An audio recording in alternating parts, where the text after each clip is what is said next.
I'm Josef. This is the Catacombic Machine podcast. And I'm happy to say that today's guest is no other than radical theologian Jeffrey Robbins. As many of you know, Jeff has been on the show before back in the freestyle days, and I must say I find it to be a great privilege each time I'm in conversation with him. Not only is he sharp, thought-provoking and knowledgeable, he also has a genuine concern for other people, and he absorbs what people say to him even when it's uttered as criticism. I think that ability should be emphasized, perhaps especially in times like these when demonization of the other often seems to be the chief objective in public discourse. Before we get started, I just want to mention that the tickets for this year's Catacomb event in Gothenburg is now available. The event will take place April 21 and 22, and for those of you who are interested in attending, there's more information about the event in the Swedish Facebook group. And lastly, if you'd like to support the Catacombic Machine, head over to patreon.com/thecatacombicmachine. You'll find a link on the homepage as well. And join the community. Patrons who are donating $3 or more are granted access to TCM Extra, which is a special podcast just for them. Now, let's get to it. This is Jeffrey Robbins.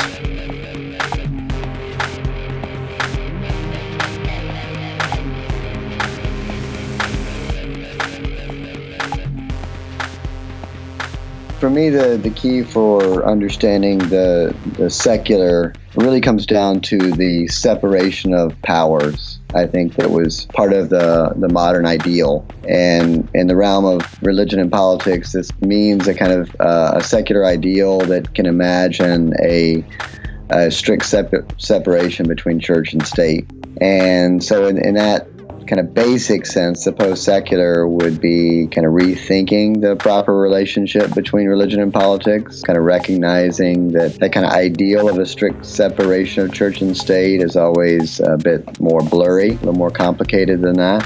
I think a lot of the theorists who've been interested in the post-secular have been interested in the kind of increased religious visibility within the public sphere and trying to make sense out of that in spite of the kind of secularist assumption that the more modern we become, the less religious we would become.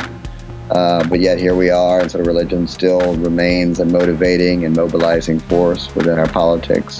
The irony is that by the secularist ideal written into the American Constitution, where God, religion isn't mentioned whatsoever except sort of prohibiting any religious oath of office. The United States actually has this, vital, active religious culture. So by virtue of its secularism, religion remains much more alive culturally within the United States than nominally Christian nations throughout Western Europe. And I would say not only positively, in the sense that this is a Christian nation, that kind of stuff. That's one part of it, but it's also these guys are Muslims, so we need to keep them out.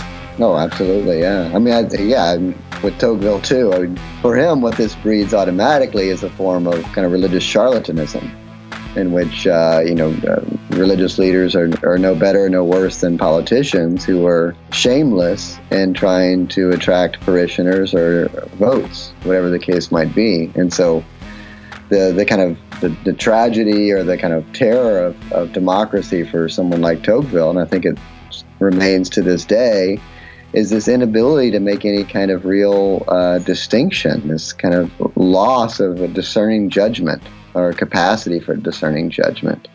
And so, as religion remains part of the marketplace of ideas in American culture, it becomes sort of all things to all people and loses, much of its critical bite in the process. You have these secular ideals, at least, on paper, that America is founded upon, and then you have a few hundred years, but we're moving into something, or have moved into something called the post-secular. I understand there's something about the reemergence of religion in the public sphere, but what is the post-secular in a broader meaning than just looking at the government? I think it's this kind of recognition that that one cannot sort of easily separate one's political convictions or public policy or laws from one's religion. The kind of interiority of a private religious belief is realized to always have public consequence. Is another way to put that. The idea that any and all religions are always already political. They're always already public. So there's that within I guess what we could call the political sphere. Sort of philosophically, I think it's just coming to terms with the kind of idea that secularism was yesterday's mistaken view of the future. The idea that, again, the more modern we become, the less religious we would become, turns out not to be accurate. It's never really looked as if it's been accurate. It's been an academic theory. I mean, maybe in my country it has looked as if this is something going on, and I mean, we're seeing a reemergence of religion as well. In particular, I'd say because of the rise of Islam in Sweden. Not that people are converting in masses, but there are a lot of Muslim people moving into our country, and suddenly you hear in the political discourse there's more talk about Christian values and so on. I think, to me, a lot of the really interesting work being done in post-secular theory are those who talk about how secularism itself is, a kind of religion. Yeah. Or operates out of a particular kind of religious heritage. It's the outgrowth of Protestantism. It assumes a kind of normative idea of what constitutes religion and what proper religious belief and practice looks like.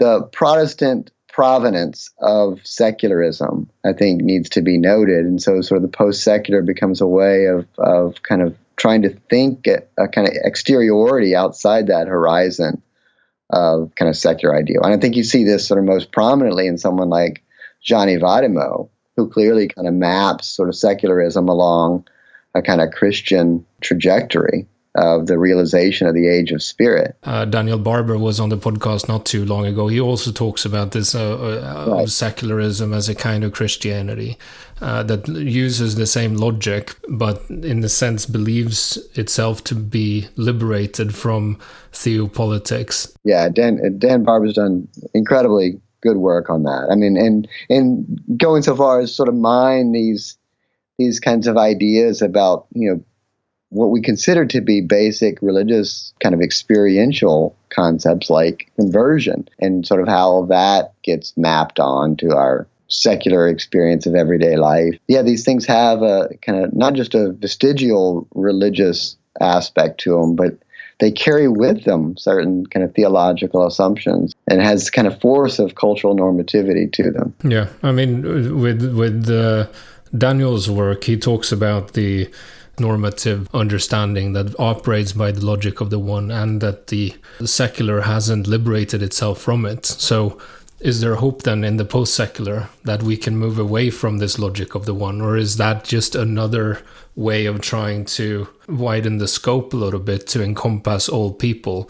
Yeah, I mean, as you know, I think from my book on radical democracy and political theology, part of my project was this notion of the pluralization of political theology.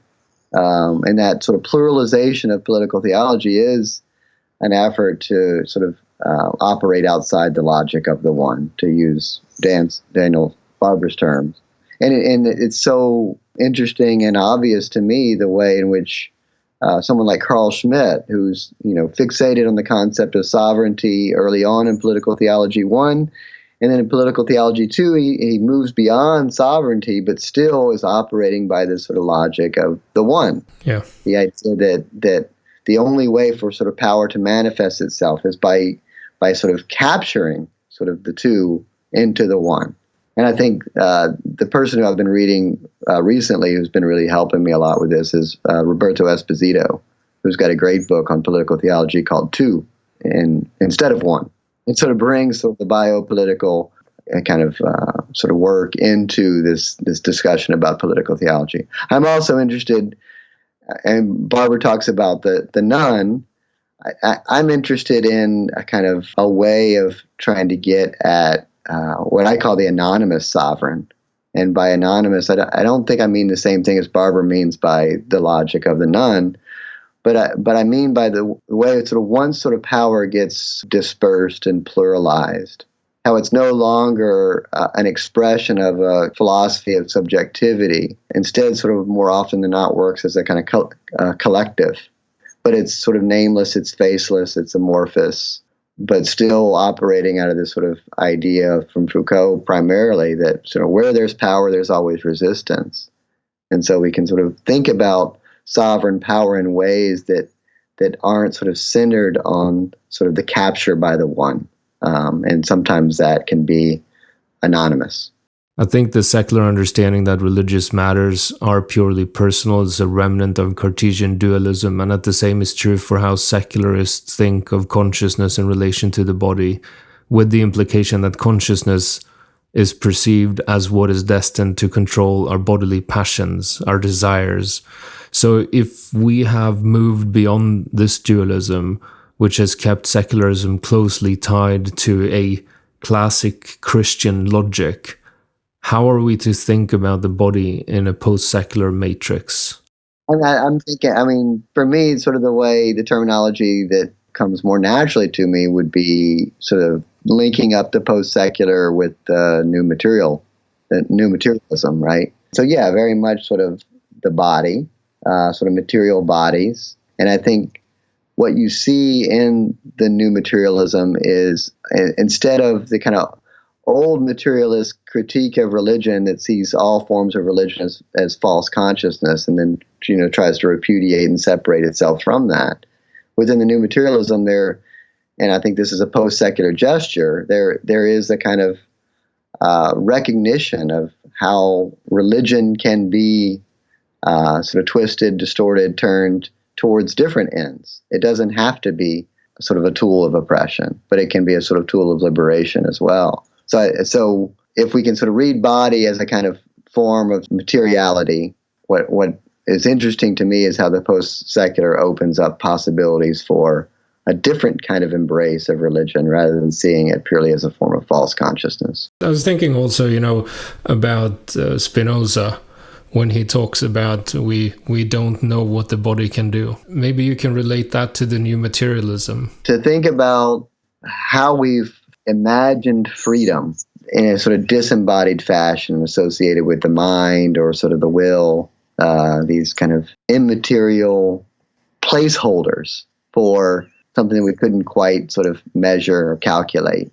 I think when we think what the new materialism allows us to do is to not sort of predicate our hope for change on a kind of outdated dualistic mindset that separates mind from body. So freedom to inhabit sort of space, to sort of make change, isn't totally subject to the kind of freedom of creative thought or what the mind can imagine alone, but instead is a product of habitual activities that are sort of deeply embodied, that are effective, and sort of the body has the capacity to change itself.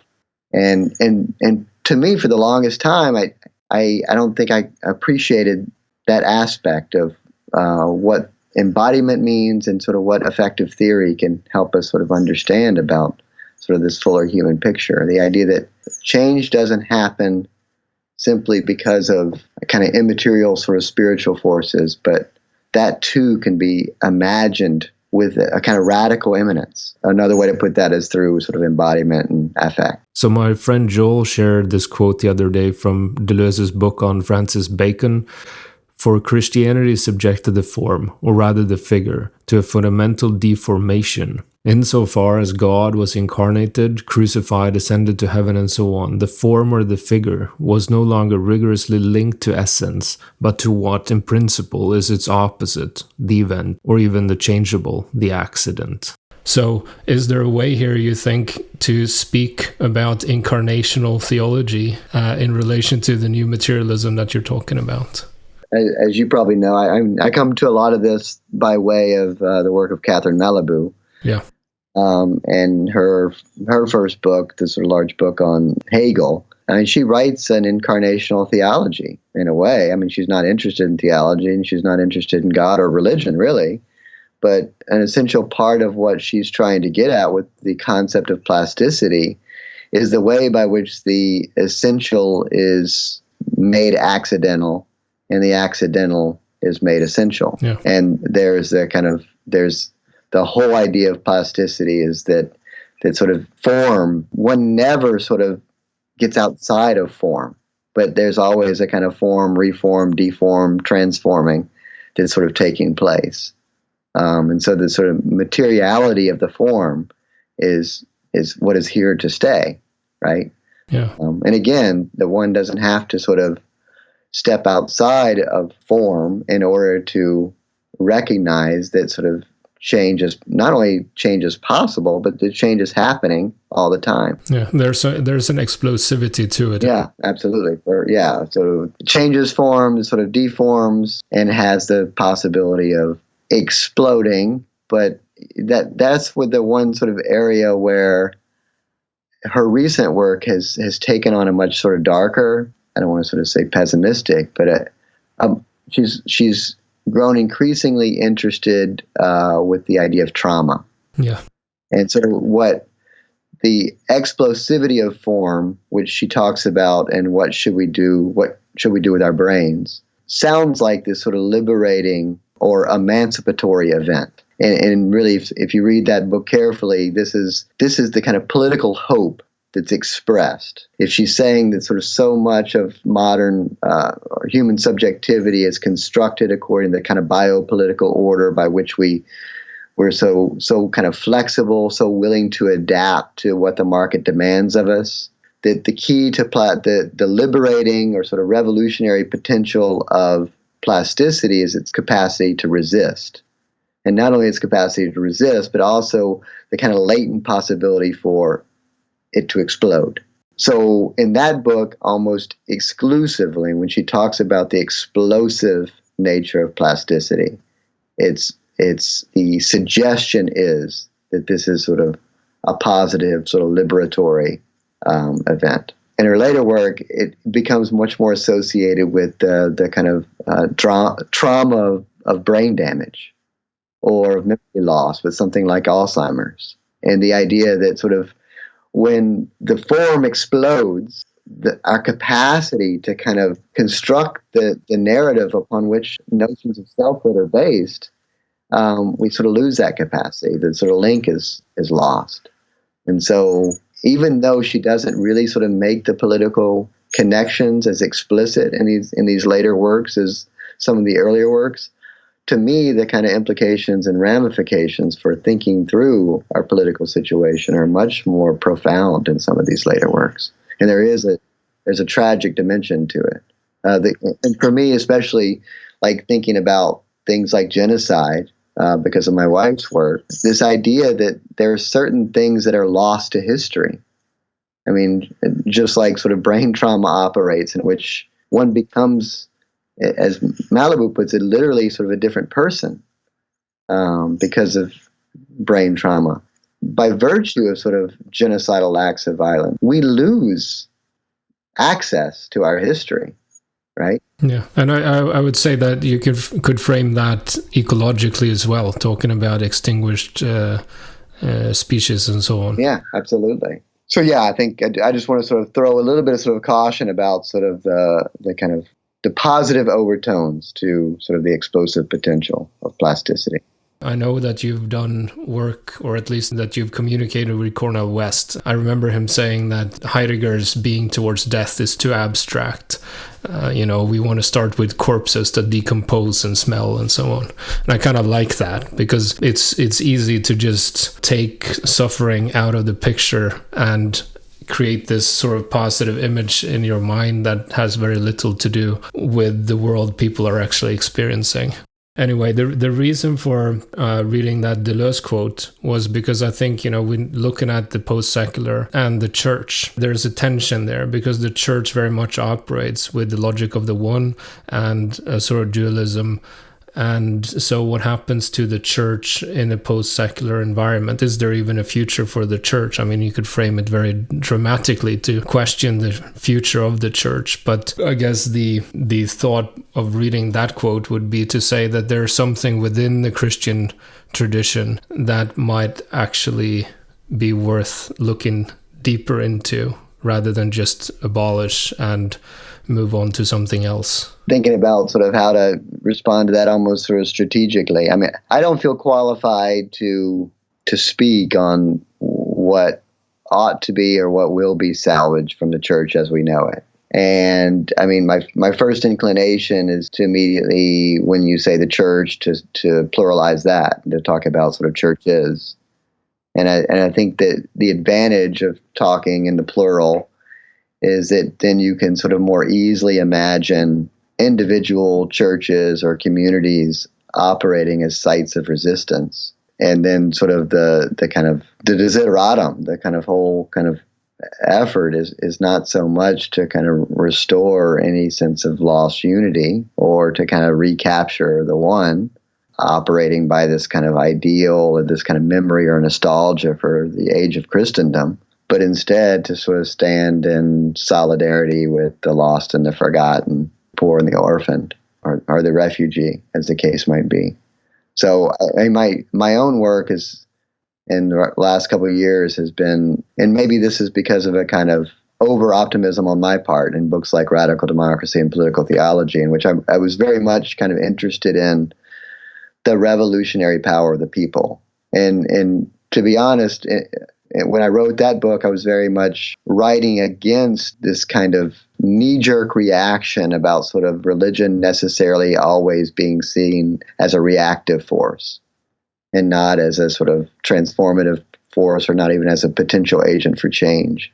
And I wanted to kind of chart the ways by which different sort of practices of religion can foment change. And can be sort of a positive, progressive force. So I do think that even though it's all sort of written under the kind of guise of democracy being the political instantiation of the death of God, there was a great deal of kind of optimism sort of that runs throughout the book. And so you mentioned the event with Cornel West at Union Theological. Not only was it Cornel West, but it was also Mark L. Taylor, who does sort of great work, not only as a theologian and social theorist, but as a real activist, sort of deeply sort of concerned and involved with the injustice of the kind of criminal justice system in America. And he really sort of called me to task for not paying enough attention to social antagonisms and questions of kind of power and sort of and differences of identity. And so, in many ways, sort of in response to that conversation, or sort of growing out of that conversation, I've been trying to sort of imagine what sort of figures of resistance might look like. And so this is a long way to kind of answer your question about, is there a future for the church? And to me, I'm always most drawn to kind of either sort of figures within the church or individual sort of church communities who occupy that sort of space of resistance. And I mean sort of occupy quite literally there.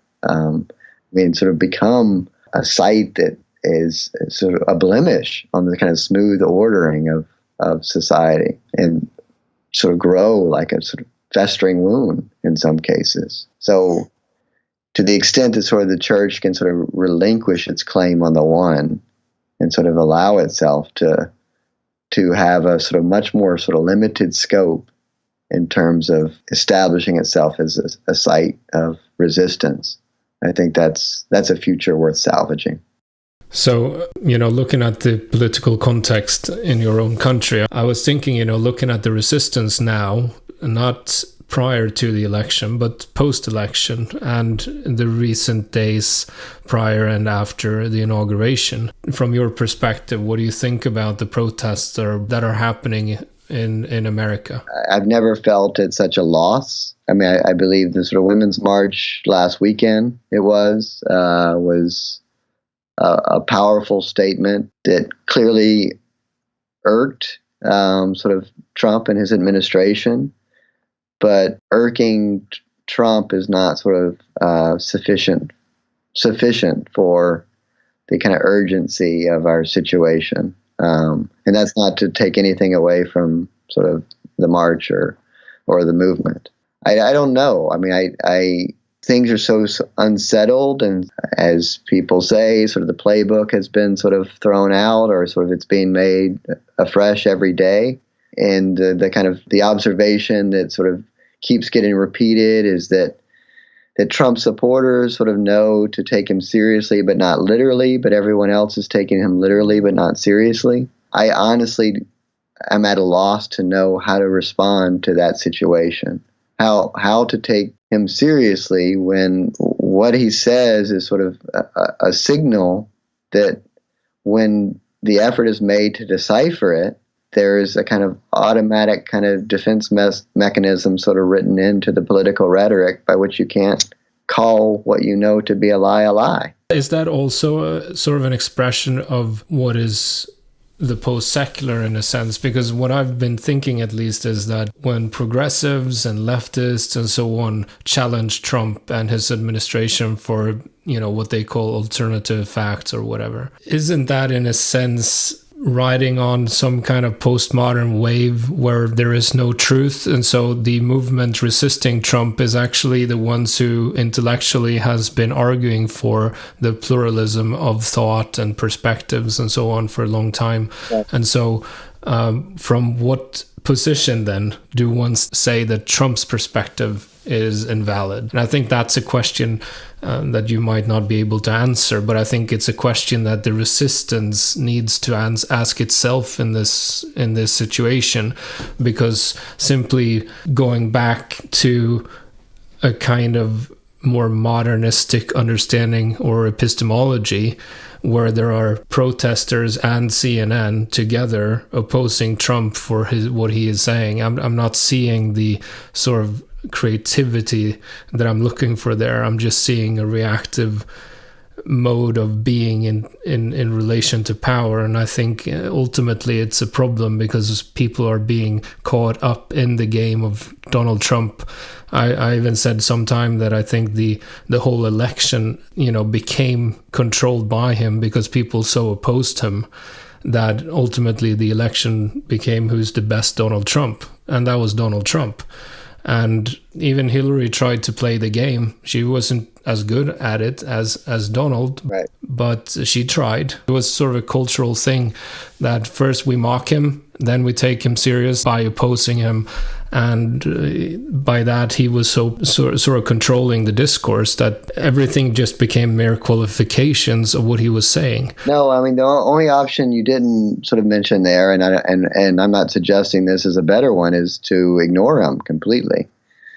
Right? I mean, and so yeah, sort of the mocking sort of provides him with a kind of sort of justification for his own sort of mockery and his own sort of contempt. Yeah.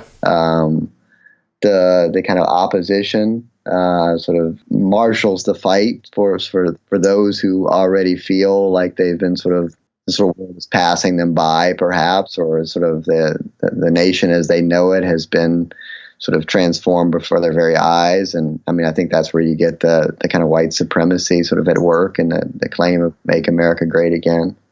But if all of that ultimately kind of operates by a feedback loop that is ultimately an expression of and governed by Trump's narcissism, then it seems that the only way to really fight against it is by ignoring it. But the stakes are too high to ignore it. I think, to return to Deleuze a little bit, that, or perhaps it's even Nietzsche, but when you say that where there is power, there is resistance. And of course, that's true. But I think that the smart resistance must operate in the service of its own affirmation, not just as a reactive, resentful mode of being. And I told you I've been interested in these sort of figures of resistance, and two of the movements or the collectives that I've been interested in is like Pussy Riot. Yeah. And yeah, I've presented on sort of Pussy Riot a few times, and the typical response is that yes, but Putin's still in power.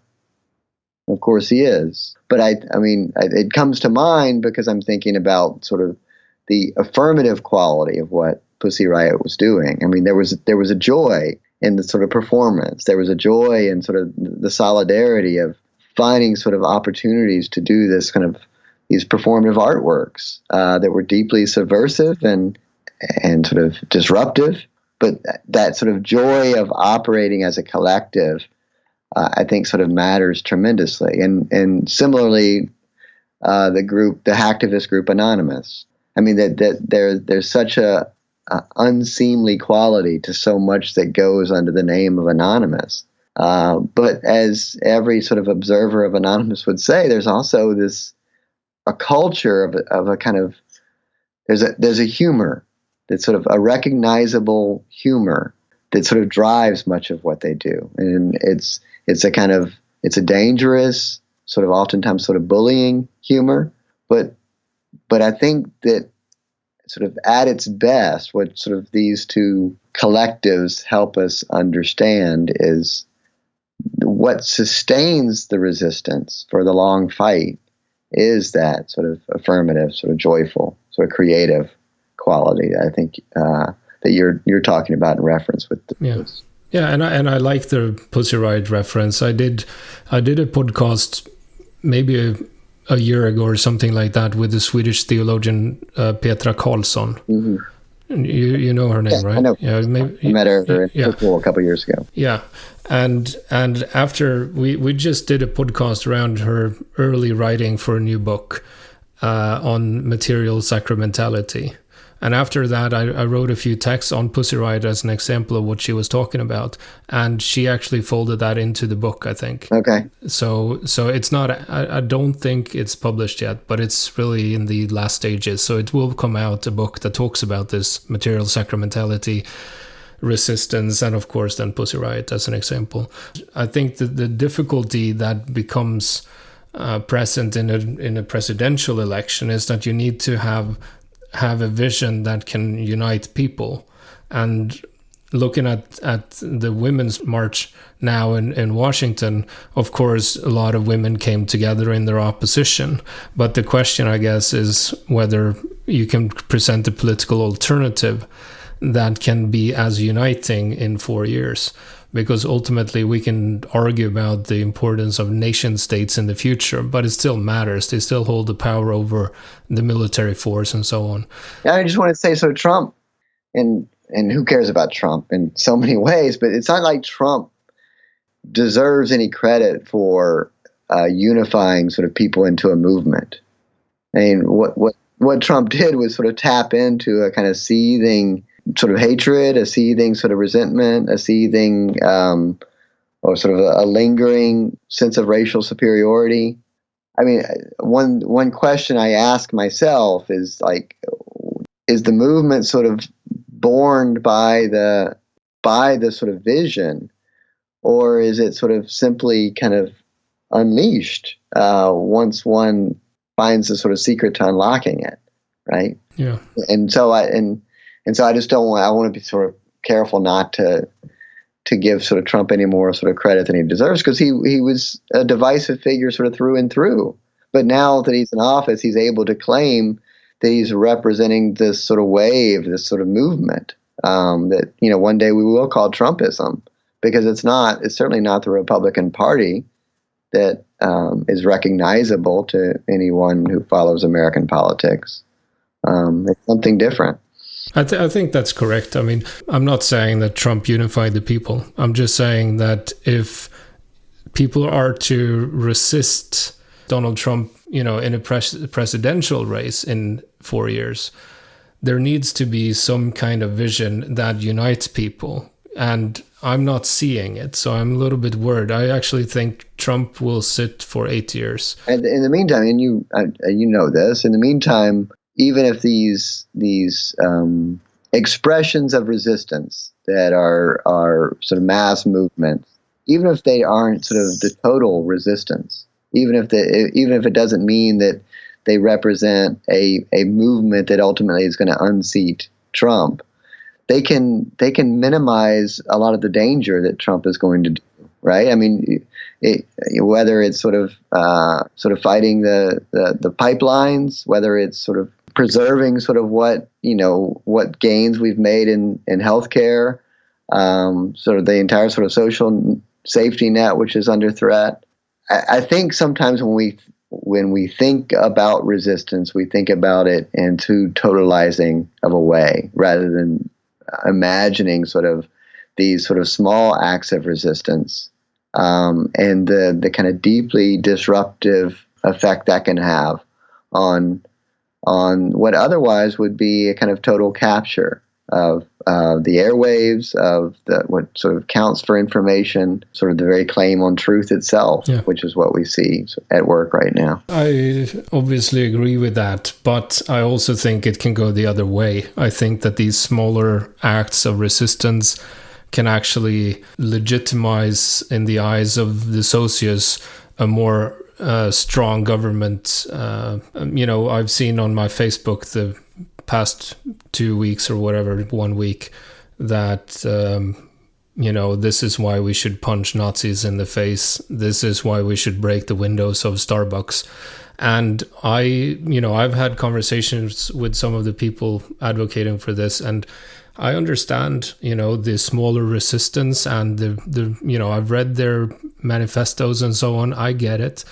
I just don't think that the perspective of the average middle-class white American sitting at his television watching this, that's not the perspective they're fighting for, and I understand that. But I do think they need to take that perspective into consideration, because if they think it's okay for Trump to send in the military, if they think it's okay for Trump to give out harsher punishments and so on, it's not going to be the academics that I see on my Facebook who goes to prison. It's going to be those who are already the most vulnerable. So I agree. Small initiatives of resistance are good, but they need to be smart as well. And I'm not sure punching Nazis in the face and then rationalizing it as a sign of resistance is the smartest thing. I agree with you. Yeah, I mean, the stakes are too high to be sort of self-indulgent. And I think of someone like Bonhoeffer in Ethics, who talks about putting away our rusty swords, and the kind of the absolute vitriol he reserved for that person who's more interested in preserving the kind of sanctity of their own good intentions, as opposed to actually sort of being smart and effective and acts of resistance. And I take that sort of very much to heart. How can you be sort of wise as serpents? Yeah. And that's what the time calls for. So we've talked almost for an hour, but I want to end this by just asking something about radical theology as well, because at least for me, you're one of the more prominent voices within that community. And I'm seeing that there are a lot of connected questions to what we've been talking about that are being raised, and that there's a tension there. And I think that what a lot of people, at least from what I have seen on my social media and so on, is that people call for a more linear understanding about radical theology, a more sort of pure understanding about what is radical theology. And I was just interested in hearing what you think about that. I mean, I think part of it is a couple of things. I think part of it is people weren't talking about radical theology 10 years ago. So radical, as I see it, sort of radical theology sort of emerges out of the Death of God movement, sort of takes an important sort of turn with figures like Charles Lindquist and Mark Taylor and Edith Wishograd and Carl Raschke, and sort of making the claim that sort of deconstruction provides the hermeneutic for the death of God. Then makes another important, really sort of important turn, maybe sort of unexpected turn, whenever Caputo rewrites that sort of deconstructive hermeneutic as an affirmative religious passion. And then sort of now, all of a sudden, there is a kind of a renewed openness to the idea that this wasn't just a passing fad. That sort of radical theology didn't end with the Death of God movement, but it does have a recognizable, identifiable lineage of thought. And so that kind of renewed interest in radical theology that is affirming the identifiable lineage of thought, I think, can easily lend itself to what you're talking about in the sense of a kind of pure linear sort of essentializing of what radical theology consists of, and a kind of claim on sort of the canon of radical theology, and then automatically that's going to sort of raise the question of why are all radical theologians white guys, or what's the problem with white guys and radical theology, right? As my friend and sort of co-conspirator Jordan Miller sort of has asked, right? I've had extensive conversations with him about this because what I see with this is, let's put it this way, I think when you have a primary antagonism, we talked about antagonism before, but when you take this primary antagonism between white and black, male and female and so on, and make that into something that is allowed to overcode all of the conversation. I'm not saying that there isn't oppression of black people. I'm just saying that I'm not sure this is the smartest way to find and actualize new possibilities, to come up with new ways of doing theology as a creative resistance against the oppression. Right. And it seems both from Jordan and others that they think that I'm wrong on this, but I'm going to stand my ground and say that at least I think this is a conversation we should be having. I mean, what I would say is that this moment, more than any other moment, is when sort of the multitudinous possibilities of radical theology is being expressed. I mean, I think for a long time, one could and should sort of make the kind of argument and sort of identify the provincialism of radical theology, or what sort of went by the name of radical theology. And there was a refusal by many of the people who were doing radical theology. There was a refusal to engage sort of traditions like liberationist thought. There was oftentimes a dismissive attitude towards kind of feminism and sort of process thought, and sort of certainly with critical race theory and sort of African American theology. This is a kind of disconnect that in many ways was kind of championed by radical theology, in which it sort of marginalized itself as a strictly academic discourse to its own detriment. All that being said, as far as I see it, there's nothing sort of within sort of radical theology as I know it that sort of would necessitate that kind of dismissive or sort of provincial attitude that has characterized it heretofore.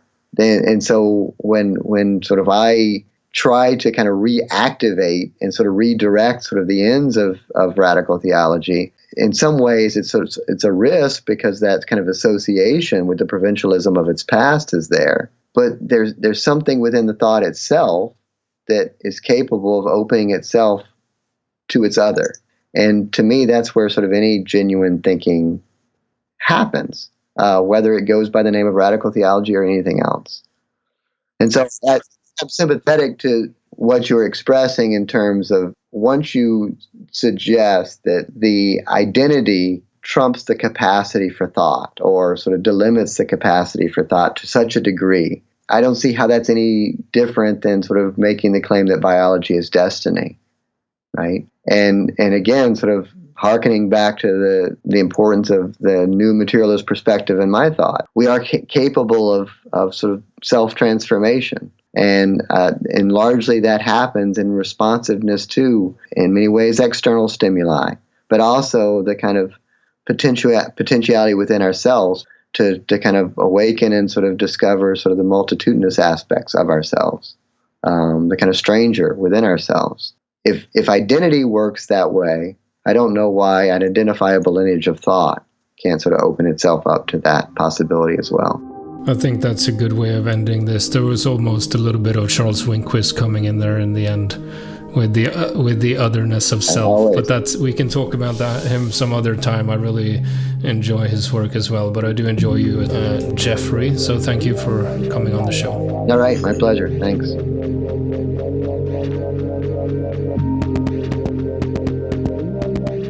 Thanks for listening.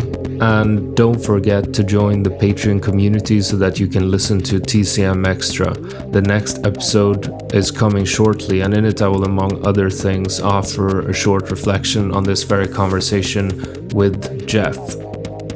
The next The Catacombic Machine podcast is out in maybe 10 days. It will be with Connor Habib, and you don't want to miss that. It's going to be explosive. A lot of good stuff in there about sex work activism and stuff like that. So look forward to that and keep communicating. You can follow on Facebook and Twitter and so on. You know that. Till next time, take care.